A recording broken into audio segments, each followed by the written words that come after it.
Sinais da volta de Jesus. Os sinais preditivos da volta de Jesus para arrebatar a sua igreja ensejam gloriosa oportunidade para o redimido do Senhor se preparar convenientemente para o grande evento. Nós, os crentes, percebemos que os incrédulos não percebem. Os jornais, as revistas e toda a forma de noticiário nos informam do movimento dos ponteiros no relógio de Deus que assinalam com precisão o tempo da volta de Jesus.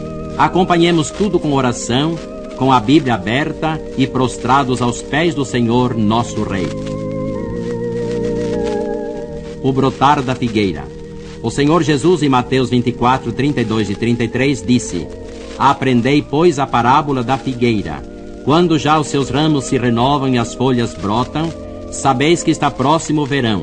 Assim também vós, quando virdes todas estas coisas, sabei que ele está próximo às portas. Ninguém pode marcar o dia, o ano em que o Senhor Jesus vai voltar para arrebatar a sua igreja. Não pode. Entretanto, podemos saber, por alguns acontecimentos, que ele está às portas para voltar. Quando em Israel a figueira começa a brotar e a lançar folhas, todo mundo sabe que o verão se aproxima. E disse Jesus: Quando virdes estas coisas acontecendo, sabeis que ele está às portas. Que virão a ser estas coisas? Por certo, as descritas em Mateus 24. Assim como o brotar da figueira prenuncia o verão que chega, o ocorrer daquelas coisas anunciam que o Filho do Homem não tarda em voltar. Os grandes cartazes de Deus. Deus tem grandes cartazes com os quais nos avisa que o arrebatamento da igreja está às portas. Contemplemos, pois, esses grandes cartazes de Deus e preparemo-nos para o encontro com o Senhor nos ares. Antes de Mateus 24, dois sinais importantes. O primeiro é que Israel retornou à sua terra após uma ausência de 1878 anos. Guerra sucessiva dos árabes e pressão terrível das nações não conseguiram desarraigar Israel da Palestina. Isso prova que a palavra de Deus é fiel e com isso o Senhor nos avisa que Jesus não tarda em voltar. O segundo está em Joel capítulo 2.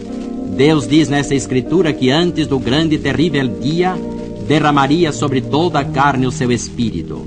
Na Bíblia há 3 dias distintos. Primeiro, do homem, que é hoje de acordo com Hebreus 3 e 4. Segundo, de Cristo, que aponta para o arrebatamento como em Filipenses 1, 6. E terceiro, do Senhor, que tanto no Velho como no Novo Testamento indica tempo de sofrimento e angústia para Jacó, como lemos em Jeremias capítulo 30.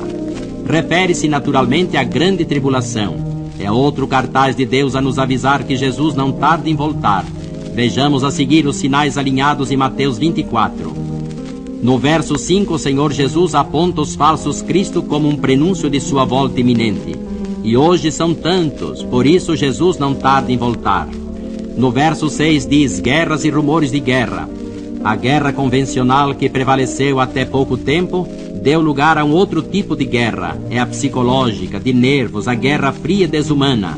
E o homem do século XX vive atormentado e dominado pela angústia. Não dorme, não come, não tem paz. Isso mostra que Jesus não tarda em voltar. Nação contra nação, verso 7. Elas não têm paz e vivem a falar em guerra. O estupim da discórdia já está entre elas. Apenas uma fagulha e a bomba explode. Isso prova que Jesus não tarda em voltar. Fome, no verso 7. O Congresso da Fome reunido em Roma em dezembro de 1974, que terminou num fracasso, anunciou que morrem milhões por ano de fome, e o número tende a aumentar. Terremotos, ainda no verso 7. Em 1970 houve, em maio, 2 terremotos na Turquia que deixaram um saldo de 5.000 vítimas. Em julho de 70, um terremoto em Huaraz, no Peru, matou 60.000. Em dezembro do mesmo ano, um maremoto matou 1 milhão no Paquistão. Em 1973, Manágua foi destruída por um terremoto. Em 1976, o norte da Itália foi sacudido por terremoto. A Rússia também e a China. Só na China morreram mais de 800 mil pessoas. Que é isso senão o cartaz de Deus anunciar que Jesus não tarda em voltar?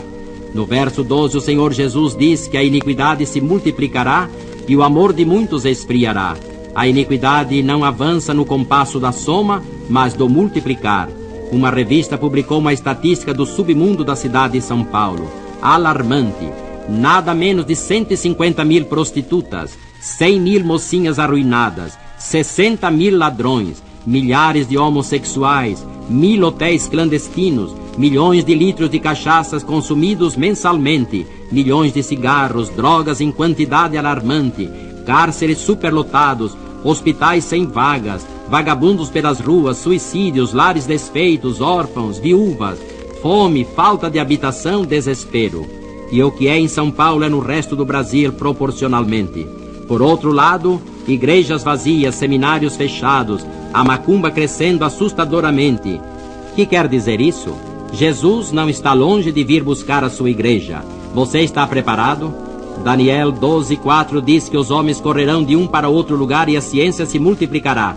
Os homens hoje têm coceira nos pés e correm de um para outro lugar e a ciência se multiplica. O homem chegou até a lua e nada mais precisamos dizer. É o cartaz dizendo que Jesus não tarda em voltar. Você está preparado?